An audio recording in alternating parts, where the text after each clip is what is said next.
Halo sahabat, jumpa lagi di Ruang Cerita dan Motivasi pada kesempatan sesi video kali ini ya. Nah, setiap orang memiliki egonya masing-masing ya, namun dengan tingkat yang berbeda tentunya. Ada yang rendah, ada yang tinggi sekali.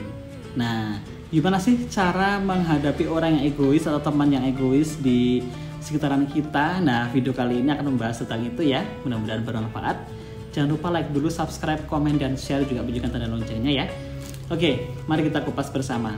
Apakah kamu punya teman yang hanya peduli dengan dirinya sendiri dan membuatmu lelah dengan sifatnya? Pasti ada ya. Sudah berusaha sabar tapi terkadang kita tidak tahan. Jadi kadang menjengkelkan banget gitu ya. Nah, setiap hal memiliki alasan. Begitu pula dengan sifat keras kepalanya. Jadi kita ya mau nggak mau harus maklum, harus wajar gitu ya. Nah, banyak orang yang bersikap egois karena mereka itu sedang menyembunyikan masalah. Kadang-kadang dia punya sesuatu yang tidak bisa dikatakan kepada kita, tidak bisa diceritakan begitu ya. Itu sudah jadi privacy dia gitu. Terkadang sikap egois ini akan muncul ketika seseorang merasa cemas atau takut.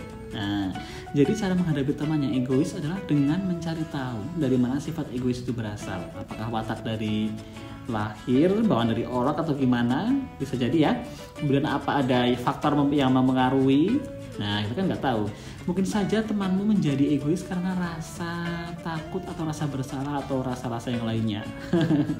Oke, kita bisa bantu teman kita dengan memberikan cara-cara yang akan aku kupas pada video ini ya, untuk mengatasi rasa takutnya ini ya. Oke, kemudian ingat bahwa di balik kelebihan pasti ada kekurangan.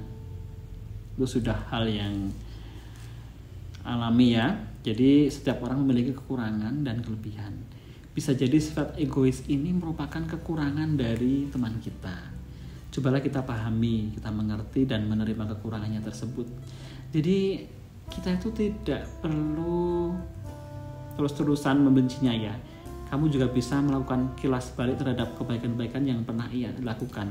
Jadi jangan membenci orang dengan salah satu sisi saja, tapi ingatlah banyak kebaikannya, gitu ya. Kemudian hal ini dapat membantu kita melihatnya dari sisi yang lebih positif tentunya. Jadi rasa kesal kita pun akan berkurang ketika kita itu telah mengerti ya kekurangan dan melihat kebaikannya, begitu ya. Kemudian lagi nih, jaga jarak dengannya untuk sementara waktu. Jadi kita perlu distance dulu ya, kita ambil jarak aman dulu ketika kita benar-benar lelah. Nah, kemudian menghadapi teman yang egois memang melelahkan, bener ya.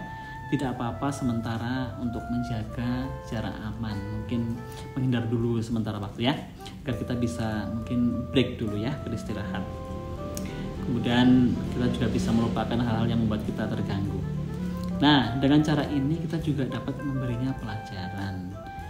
Ketika kita menjaga jarak, kemungkinan dia juga akan mereda ya. Dia kalau butuh apa-apa ya mencari kita kemudian. Nah, kemudian kita bisa menjawabnya dengan mungkin aku sedang melewati hari-hari yang melelahkan mungkin, atau lagi malas, lagi nggak mood gitu mungkin ya. Apa kita berkenan untuk mendengarkan cerita kita gitu, siapa tahu ya. Jawab gitu aja begitu. Kemudian kemungkinan besar dia akan memberi respon yang positif begitu. Ini kita coba-coba aja acara ini, siapa tahu bisa membantu kita ya. Kemudian komunikasi ya. Jadi paling ampuh sebagai cara menghadapi teman yang egois adalah komunikasi. Komunikasi yang baik tentunya di sini ya.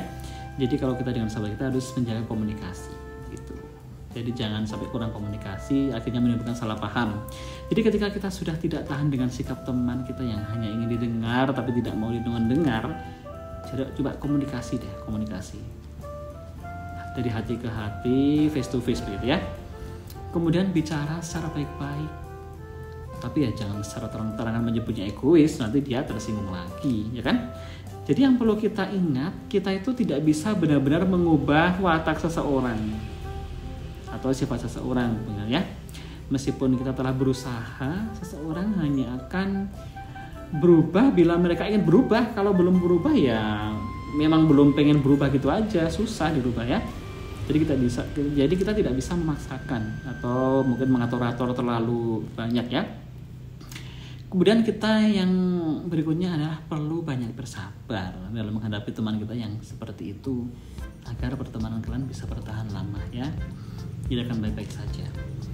Kemudian jangan lupakan perasaan kita juga. Kalau kamu rasa sikap egoisnya terlalu sudah kelewatan batas, ya kita lebih baik memikirkan kesehatan mental kita. Jadi jangan terlalu mempertahankan sesuatu yang tidak perlu dipertahankan atau dipikirkan. Nah itu ya untuk tips kali ini. Jika menghadapi seseorang yang egois, mungkin teman atau mungkin ada saudara atau sobat-sobat kita di sana yang perlu kita lakukan. Jadi itu dia tadi ya. Mudah-mudahan bermanfaat. Sampai jumpa di video berikutnya. Selalu jaga hati, jaga pikiran kita. Ya.